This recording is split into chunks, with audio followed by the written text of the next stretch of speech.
All right, so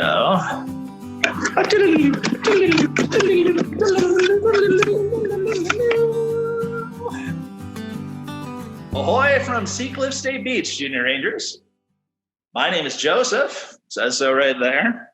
And above that is a little pin that says California State Parks. I've got things like that all over my uniform here. I work for California State Parks. We have almost 280 state parks around here. Well, not almost, 280 state parks in California. And it has been my honor, my privilege, my pleasure to work at many of them. But mostly I work right here at Seacliff State Beach. And those who've tuned in before know that one of the things that makes Seacliff totally unique is this really weird thing out here. The sunken, broken, rotten concrete ship, what's left of the 101-year-old SS Palo Alto. And for the past month, we have mostly kind of talked about things having to do with that ship. And last week, we really took a deep dive into the history of the ship itself. Well, we're going to dive even deeper back in time. Today, we're leaving history behind our 101-year-old ship. We're going to start talking about millions of years ago. And when we talk about millions of years ago, we're not talking about history. We're not talking about prehistory. We're not talking about archaeology. We're talking about paleontology. Ology, you may have heard, study of something. Paleontology, the study of old bones. So what we'll see today is that based on the evidence, Seacliff shows us that the forces of nature can literally turn our world upside down. Whoa! All right. You with me again? But we're going to leave the ship behind. So everybody, bye-bye, SS Palo Alto. We have to go way back in time. The ship was here, again, like the oldest people you can think of alive today were probably born around the same time that the ship was. So we're going to go way back in time. How far back in time? About 5 million years back in time. That's a hard number to understand. So what I'll tell you is that we are going to be closer to the time of humans than to the time of dinosaurs by quite a bit. But 5 million years ago, nothing quite like an anatomically modern human was walking around anywhere on the planet. So before human life, we have evidence of what Seacliff was like back then. And if you caught the title of this program, that might be a clue as to where we're going with this. But think about what the world might have looked like 5 million years ago before people. And now try to get an image of your head. Make your best guess, form a hypothesis, and then we'll test it. Make your best guess of what Seacliff State Beach, what is now Seacliff State Beach in California, make your best guess of what it might have looked like 5 million years ago. And then you take a little walk with me, all right? Here we go, through the octagon room with our hexagonal aquarium. It's going to be kind of bright, so we have some skylights. It's a gray day, but it doesn't take a whole lot to brighten up this place. Are you thinking about what Seacliff might have looked like 5 million years ago? Now's your chance to catch up if you need to. What do you think Seacliff looked like 5 million years ago? All right. This is a very funny angle. I don't want to sit here for very long. But I'm making sure everybody has had their chance to form an idea. All right, now that you've had your idea about what Seacliff State Beach, what is now Seacliff State Beach, looked like 5 million years ago, let's reveal. Would you have guessed that 5 million years ago, we were not the seashore, but we were, in fact, the seafloor? And it would look a little something like this. That's what the evidence shows us. Fossil evidence shows us that 5 million years ago, Seacliff was under 60 feet of water. So think of like a big tree in a park in a neighborhood, not like a crazy old tall redwood tree, but just like a big old grown-up tree. That entire tree would be underwater and in a lot of trouble if it was trying to grow on the ocean floor. Notice we don't have any trees here, do we? But a big tree's worth of water up over our head all the time, going up and down with the tides. So here we see some of the things that we know lived here when we know we were underwater 5 million years ago. And some of these things you probably recognize. We have a type of shark here. The shark is called a leopard shark. And we have a bunch of different kinds of fish. We got surf perch. We got this grumpy guy over here. We got flatfish with both eyes on the same side of their head that live right on the bottom. And then we got things that live below the seafloor and kind of in the seafloor, if you think about that. And they're mostly things that dig. And like, here, this one's called a jackknife clam. Why do you suppose they call it that? Oh, look at that. It's even the right shape and size. Lots of things that live down below. One of my favorites is the ghost shrimp. They live in these tunnels where they have usually have an entrance and an exit kind of. Let's see. There we go. And the ghost shrimp, a little hard to see today, but we'll do our best. You notice how there's a little bit of an orange color to it? But their exoskeleton, their skeleton on the outside, has no color. The orange is their guts on the inside. You can see through their outside to their inside. Somebody should be a ghost shrimp for Halloween. That'd be really cool. Here's our ghost shrimp right here. Some of these things still live today. You don't have 5 million-year-old sharks swimming around, but we do have the same kind of shark that we had 5 million years ago that still lives here. They've barely changed at all. Sharks have been the way they are for a very long time, and we'll talk about that in about a month when we wrap up with our sharks program. We're going to go out with a bang this summer. We still have ghost shrimp. I've seen them with my own eyes, leopard sharks and ghost shrimp. But some of these animals don't live on our planet anymore. So something like an arc clam. We have also some of the ones that do. Some of these clams and snails, we still have those kinds with us. Some we don't. And we know that through fossil evidence. So I mentioned fossil evidence a couple of times now. And just to make sure we're all on the same page, let's make sure we know what those words mean. I will start with the evidence part. So what is evidence? Evidence tells us the story of what happened. If you want to know why the world looks the way it does, why the cookies that used to be in the jar aren't there anymore, follow the trail of crumbs, follow the clues. Evidence are the pieces of the story that tell us what happened somewhere. So sometimes you hear about that in like crime shows, or if you watch Scooby-Doo, it's like, okay, yeah, they got to find all the clues to tell you who's under the mask. Blah. Evidence tells us the story of how things got to be the way they are. So what are fossils? Well, people can get you you can get a whole college degree in fossils and go on and teach and all that. The short answer of what a fossil is, they are bones turned to stone. Now, if you already know a bit about fossils, maybe you know that there are such things as fossilized footprints and fossilized plant parts or plant impressions anyway. Maybe the plant parts themselves, not so much. But most fossils are bones, which have turned from bone to stone. Fossils are bones turned to stone. And if you can figure out how old they are and look at which fossils you find in different parts of the planet, you can tell how the planet has changed over time. We'll cover it more later, but that's how we know Seacliff was under the ocean. That was the seafloor, not the seashore 5 million years ago, because of something you can walk up to in our campground.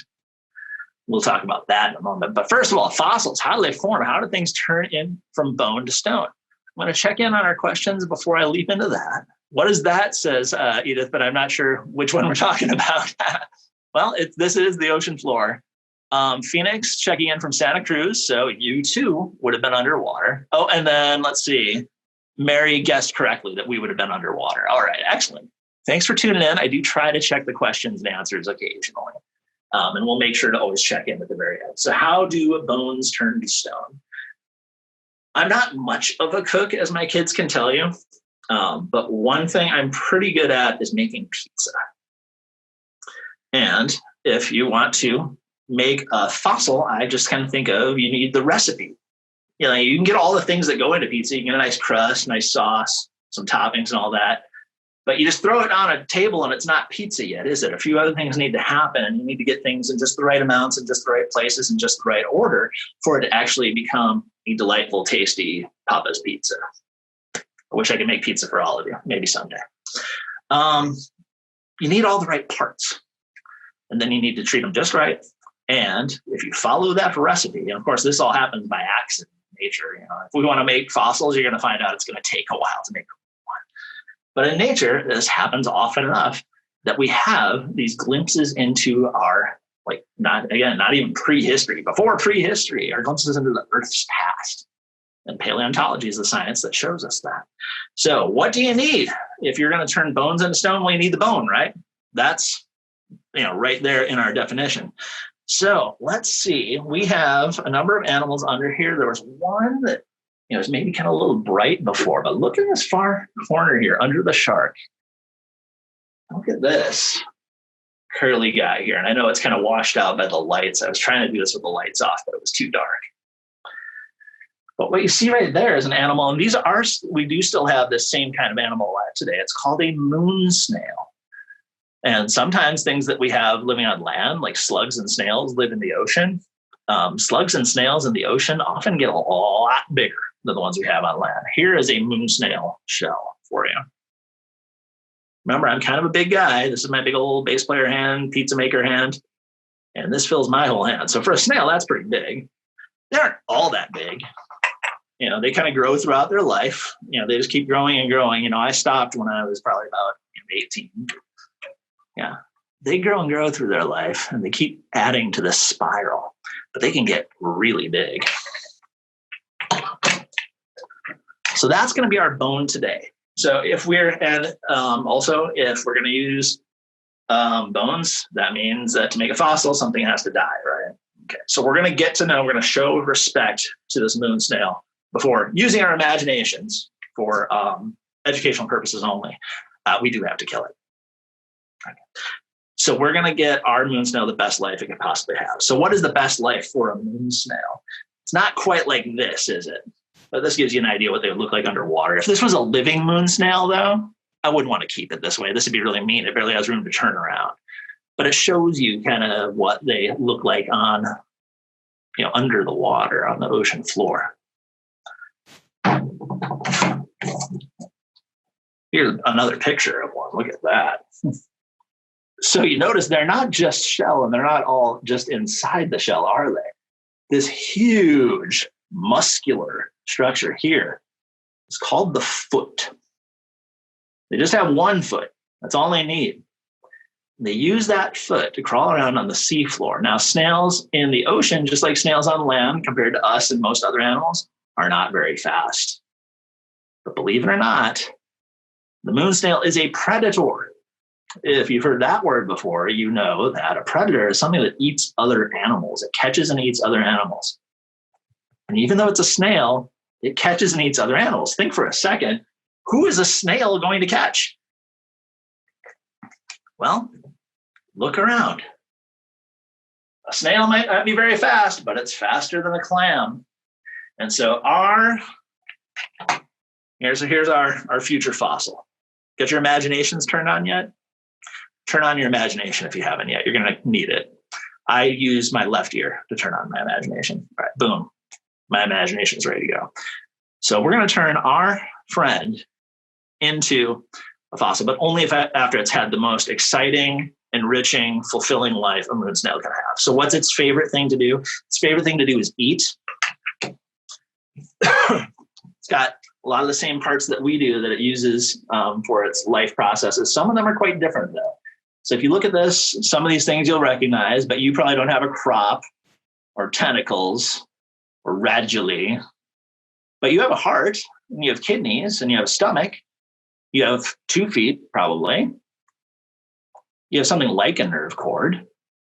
So they have some of the same parts that we do, and they have some different parts. But inside their mouth is something called a radula, and this is what they use as a predator to kill and then eat their food, which, remember, is the clams, which are even slower than they are. So how do they do that? The clam's safe inside that shell. Well, a shell is pretty good protection, but this animal has a special adaptation that lets it get through that protection. And a radula is kind of like a tongue, but in the case of snails and slugs, it has thousands of microscopic teeth on it. And they use that to kind of drill or scrape their way into the food that they eat. And this is what it looks like after. There we go. That hole, this is not somebody making a fun little necklace out of clamshells. This is the evidence that this clam was preyed upon by a moon snail. So remember, yes, we're going to have to kill our moon snail today, but the moon snail is a killer. And that's what it does. It's a predator. It runs around eating other animals. So you can't blame it. And it's had a very exciting life eating all kinds of different clams on the ocean floor. And so it's ready now. It has no idea what's coming. This is another good part of how we're going to do this. But we do need, our first ingredient is this body. And it's going to get, going to meet its doom, isn't it? But first, let's get a quick look at where it lives. Your imagination's still on. If you forgot to turn it on, you better turn it on now. All right, so we're going to create our own ocean floor. In this case, it's going to be a sandy bottom. I happen to have some real sand from our real beach right here. All right, and I want to make a beautiful, interesting environment for our friends. I'm going to add a little bit of topography there. I'm going to make just a boring flat ocean floor. I'm going to put a little bit of, yeah, there we are, a nice little slant there. And then here's where it's going to live that long, happy life that we just talked about. Okay, there's our moon snail. It has had all the meals of clams it could ever need, all the meals it could ever want, and then a few extra. So this has had a tremendous, very fulfilling, very happy life, right? Okay. So we got one ingredient, our bone, which will turn into stone if we follow our recipe. So we know, we've talked about it, for this to become a fossil, this animal has to die. Now, the thing is, animals die all the time. It's just, that's how it's going to happen. We're not going to get into the existential side of that much today. But what happens to like the actual body? All those soft parts are going to go, but the bones can remain. But animals die all the time. They don't all turn into fossils. We don't find, when we go digging around, the bones and bodies of every animal that ever died over the entire course of life on Earth. You need just the right conditions, and that starts with how the animal's life ends. In the case of our coastal fossils, they have to be suddenly buried. So how does that happen? Well, remember, I put our friend, who's had that long, fulfilling life, on a sloped part of the ocean floor. That might be a bit of a hint. For something like this to get buried under the ocean, what we need to have happen is an underwater landslide. So landslides happen on land. If it's a bunch of snow, we call it an avalanche. If it's rocks, we call it a rock slide. If it's kind of slow and creepy, maybe we call it a slump. There's a lot of different kinds of earth movement, but landslides would be literally tons of dirt, stone, rock coming down all at once. What does that look like? Well, we had a pretty spectacular example here in Central California not too long ago. So this is a picture taken from a helicopter off the coast of California 10 years ago. So around the time some of you were born.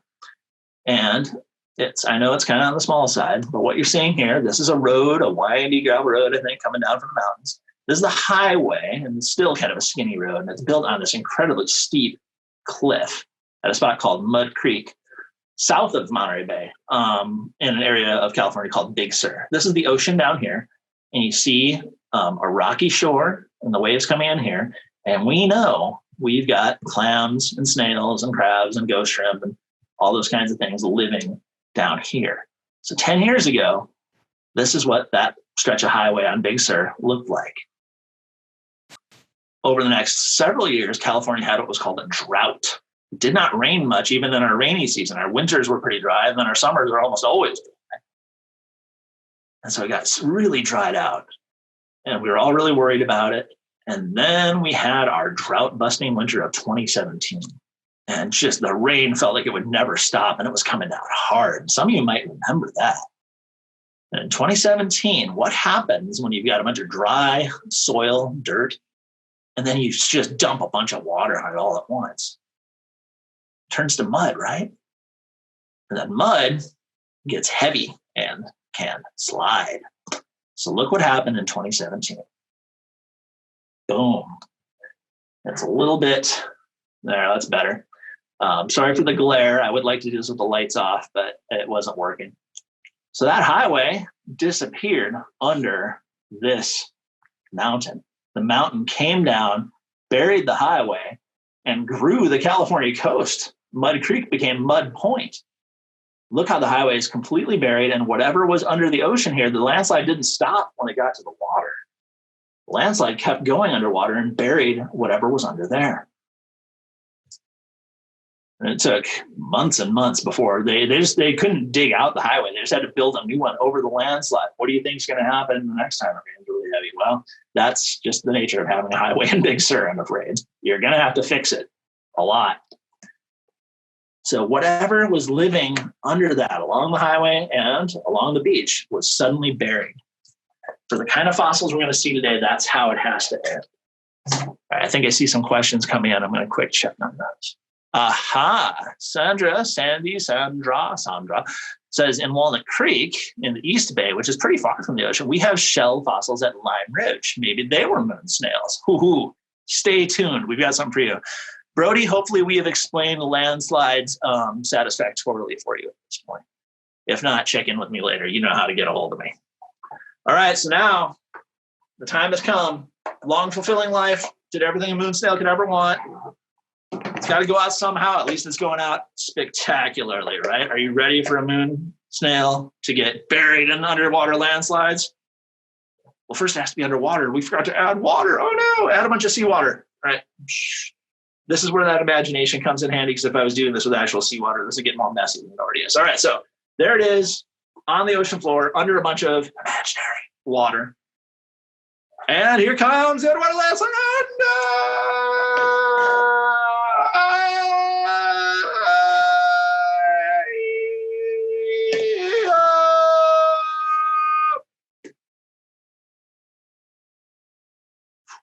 Well, there's a moon snail in there somewhere. So I got to tell you, this just got a lot heavier. Cool. That might tell us some of what we need here. So how are we doing on ingredients so far, though? We have our bone, which is going to turn to stone. That's in there somewhere. What are bones made of, though? Do you know what the main element in bones is? Maybe you've been told you need more of this. In my family, my kids, I'm always so surprised at how fast we run out of milk. They drink the milk so fast. And we're always out of milk. And my kids have really strong teeth and really strong bones. Maybe your family doesn't do milk and you need to find another way to get this element. It's called calcium. And I see some answers coming out. I bet you there's a few people that knew. Yep. A couple people guessed it. Nice work.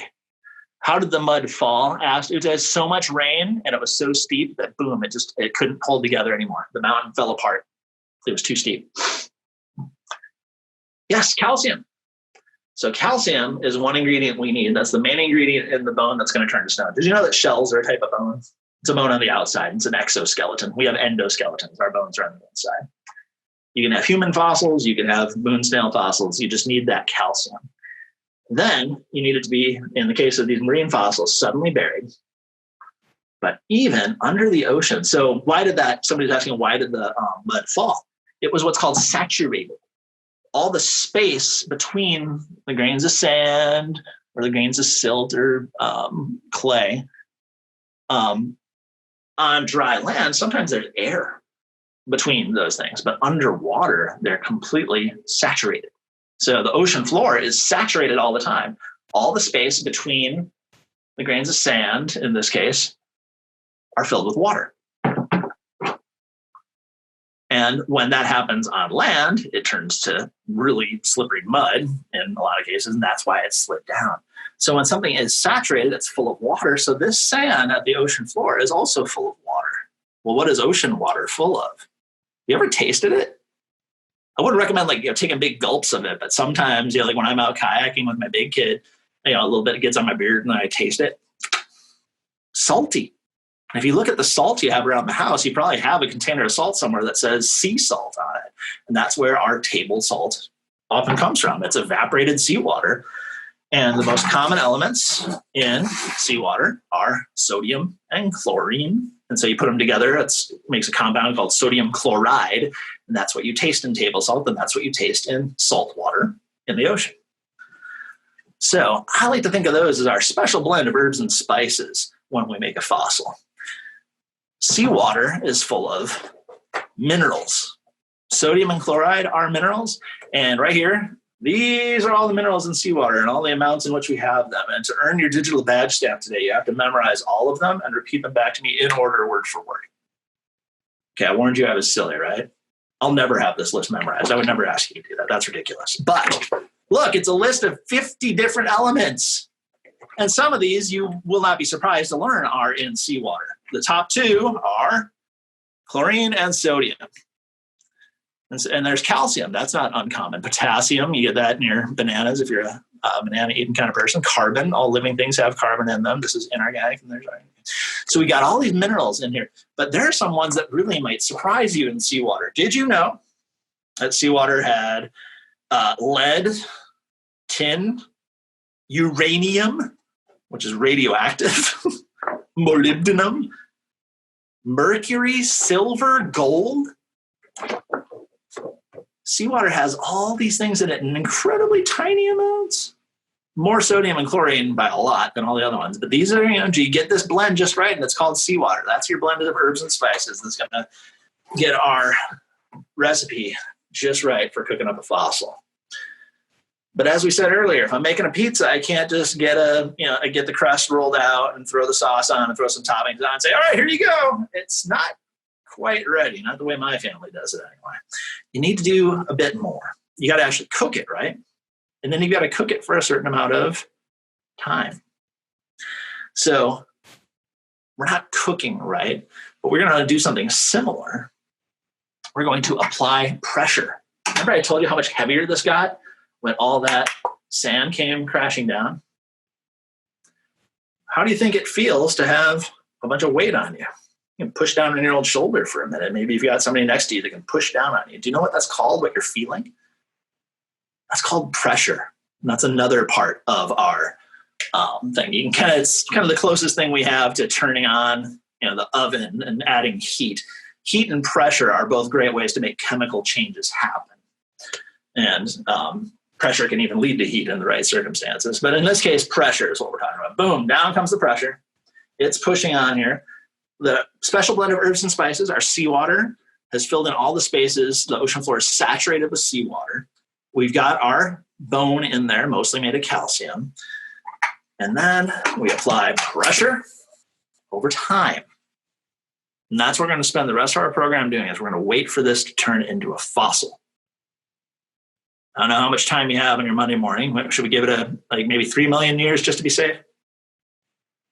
No, let's use that imagination again. Let's say 3 to 5 million years have gone by. What has happened? We go digging in the campground at Seacliff, not under the water. What? And we find things like this. So our bone has turned to stone. The elements in this interact with the seawater under pressure over time. And they turn from a mostly calcium-based thing into stone. And we see this in the cliffs around Monterey Bay, and sometimes we see chunks of it fall out on the beach, especially at our neighboring beach, New Brighton, where we'll be tuning in next week. We see a lot of this, but we see these at Seacliff too. One thing that makes Seacliff State Beach extra special is you can walk right up to this in our campground and see the evidence of those underwater landslides in the cliff itself. And it looks a little something like that. So we see kind of the earth history, I guess we'll call it, the deep history of California, Monterey Bay in the cliff.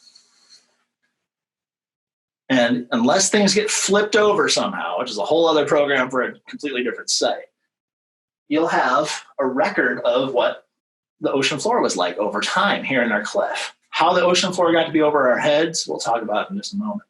But this is what you'll see in the cliff. You'll see areas where it looks like it's mostly just sand.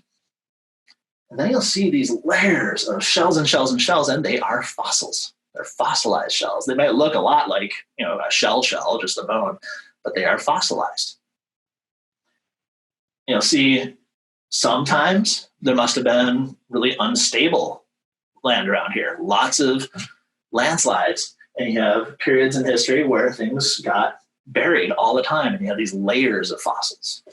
Then you have a quiet time where it was just kind of dirt coming down more gradually and nothing was getting suddenly buried. And so we don't have fossil evidence of the animals that lived there at that time. They weren't in the same conditions that produce fossils. Then we had a big time period where things were really unstable. And so we get a whole chunk of fossils here, and then a really long stable period, and so on. So you can walk up to that deep earth history in our campground. Oftentimes, if you walk around the cliffs around the edge of Monterey Bay, you might see layers of fossils, but they'll be way up over your head. Here at Seacliff, you can walk right up to them in our campground. Our campground, by the way, is open by reservation only. So if you did want to stay here right now, that is possible. But when you come here, I think one reason we're okay opening Seacliff is that people have to bring an RV and you kind of stick to your own household, right? And if you're ever near anybody else while you're outside, you mask up. I'm the only person in the building today, which is the only reason I haven't been wearing one. But you mask up. We don't want to spread our coronavirus anymore. But you come here and you can do that safely and see this for yourself. So we've covered what evidence is and what fossils are. We know how fossils, or at least our fossils, formed around here. And we know that you can walk right up to them in the sea cliff. But we said these fossils formed under the ocean.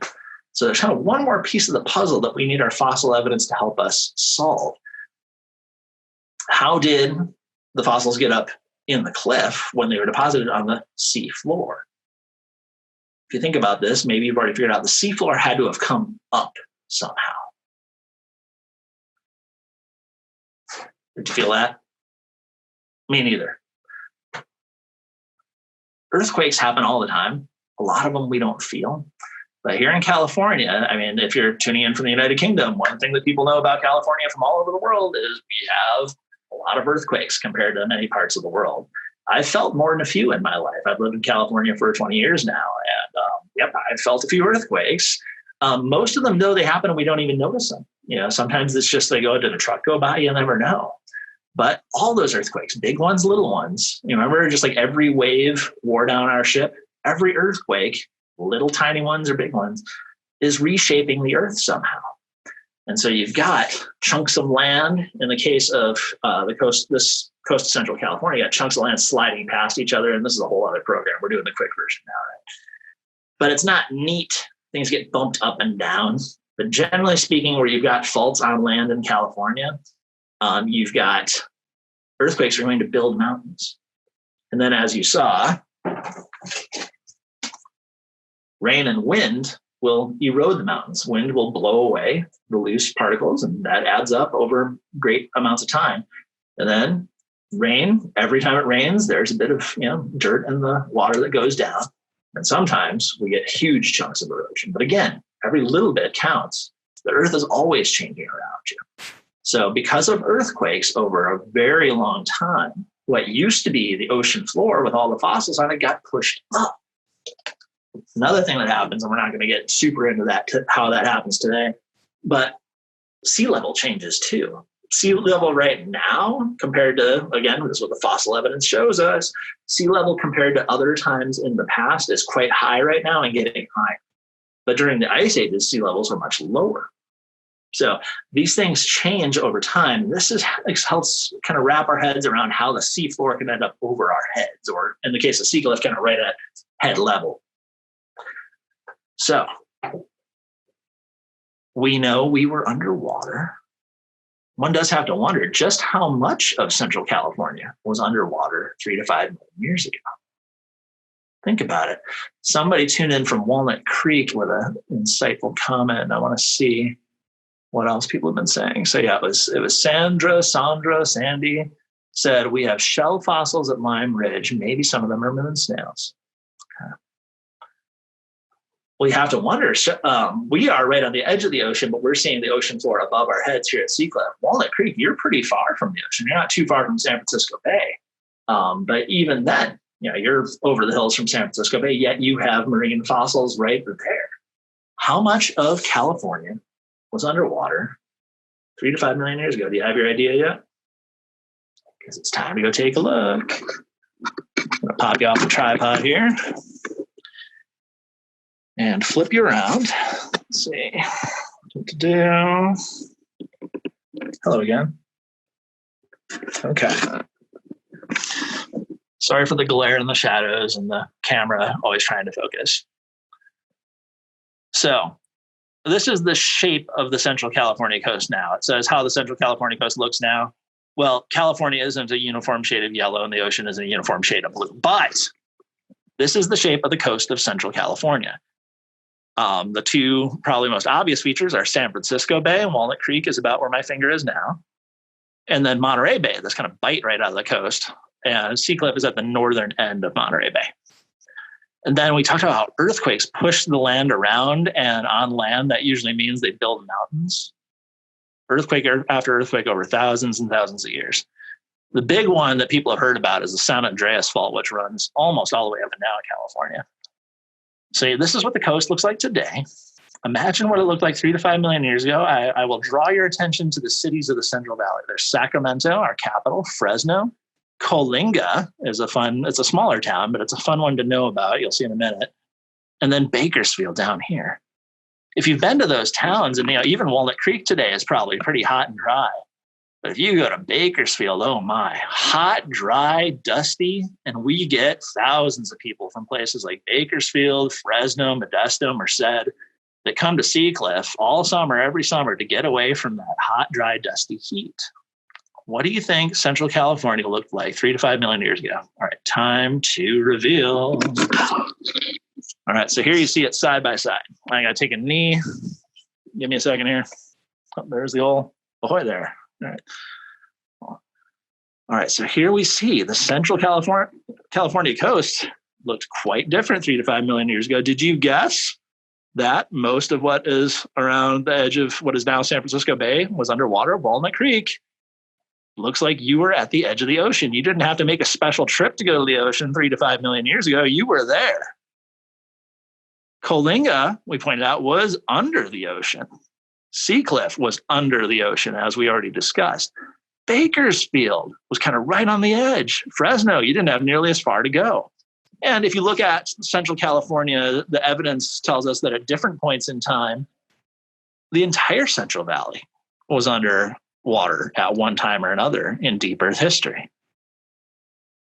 How do we know that the ocean 3 to 5 million years ago went all the way to Bakersfield? Fossil evidence says so. If you go to Bakersfield, there's a place not far from town as you start getting out of the valley and into the hills called Shark Tooth Hill. Now, the rivers in the middle of California can be pretty big, but they don't have sharks in them, at least not as far down as Bakersfield. So how do they get shark teeth in Bakersfield? Well, somebody found those. They were fossilized shark teeth, and they're found to be about the same age as the marine fossils that we have here at Seacliff. So we know, based on fossil finds from around the Central Valley, when people were digging their farms and plowing their fields and digging their gardens in the Central Valley, they find marine fossils there. If you test enough of those, you can kind of say, okay, well, we found them here. We didn't find them here. We found them in Bakersfield. We didn't find them east of Bakersfield. We found them in Coalinga, but we didn't find them in Fresno. The ones here are a different age. Those things are the evidence that tell us just how much of California was underwater. Pretty impressive for things that were just unlucky enough to get stuck in a landslide under the ocean. Whew. Well, that was fun for me. I hope you had fun too. Let's go back underwater for a moment. So, bones turn to stone, and they tell us about how the forces of nature can turn our world upside down. So, what is now our campground, once upon a time, was kind of an undersea burial ground. Yikes. But these days, it's just a nice place to visit, and I hope you will soon, and I hope you'll do it safely. All right, let's check in on questions. I think we're all caught up, but I will double check. All right, looks like we've done pretty well. If you think of any, let me know soon. But once again, we've run longer than I might have guessed we would have. So I'm going to wrap it up quickly with our Junior Ranger Pledge. So this is the last thing you do to earn the digital badge stamp and then the prizes that come along with that if you keep this up. Some of you are really well on your way to a bunch of prizes. But the pledge is a type of promise. So part of most of what we've done today is get to know our state parks by joining somebody like me in a fancy uniform who knows the place pretty well. So you've done most of the work, but then you need to make a promise. You need to actually do what you say. And if you haven't done this before, I always tell people just how we do these. It's a repeat after me pledge. So I will say something, and then you will say exactly what I said, with one important exception, and that happens at the beginning. I will say, I state your name. You don't say, state your name. You state your name. Maybe your name is Mary Sal. Then you would say, I'm Mary Sal. All right. I, Mary Sal, promise to treat the earth. And okay. I would say, I, Joseph Carr Ritchie. But I'm already, pretty rangerly, so I'm going to let you do the pledge. I will say, I state your name, and then you just repeat the things I say. It's not a long pledge, but it's a good one, and we're going to ask you to actually do what you say you're going to do. All right, let's begin. I state your name. Promise to treat the earth and all living things with care and respect. Be careful of what I do and how it affects others. And learn about the importance of nature and our heritage. If you can do all that, you've earned yourself a digital badge stamp. Those of you that were with me last week, you should be getting 2 today. So stay tuned and look for our future presentations. I think we've got a great lineup for August. And the last program we have planned, we're going to go out with a bang. We are going to talk about sharks. So if you enjoyed being silly and really getting to know Seacliff with me, I hope to see you again in the weeks to come. I had a lot of fun today, and I think I'm going to call it, I'm going to say that's a wrap. Thanks for joining us today. Let's see. Do we have any goodbyes coming in? All right. Thanks. They're going to go enjoy their dinner in the United Kingdom. Let's see. Snail Ghost, say my kids. Yep. And then bye, says Brody. Bye, say my kids. Edith, sometime tell me how to pronounce it. Is it the same for dinosaur fossils? Dinosaur fossils do... many dinosaur fossils would form in pretty much the same way, especially if we use kind of a broader definition of dinosaur, including things like plesiosaurs that lived in the ocean. You could get them fossilized in exactly the same way. They're much older. Dinosaurs were around millions and millions of years before our clams were. The fossils at Seacliff are much closer to our time than dinosaur time, but they were still so long ago that there was nothing like us on Earth at the time. Other dinosaur fossils, there's probably a few different ways because, clearly they happen on land too. And I don't know if it's always a landslide that's to blame. But that is something you can look into. There is Dinosaur National Monument in Colorado would be a great place to check in. I bet you they're doing programs like this too. If you really want to know about dinosaurs, there's a great national park all about that here in the United States in Colorado. So you can tune in and see if they're doing anything virtually, and they can tell you more about dinosaur fossils than I can, because I deal with clams and snails, right? All right, anonymous attendee says peace out. Okay. All right, goodbye, says Walnut Creek. Goodbye, Walnut Creek. All right, and I think I'm going to say goodbye now. Thanks, everybody. That was a lot of fun.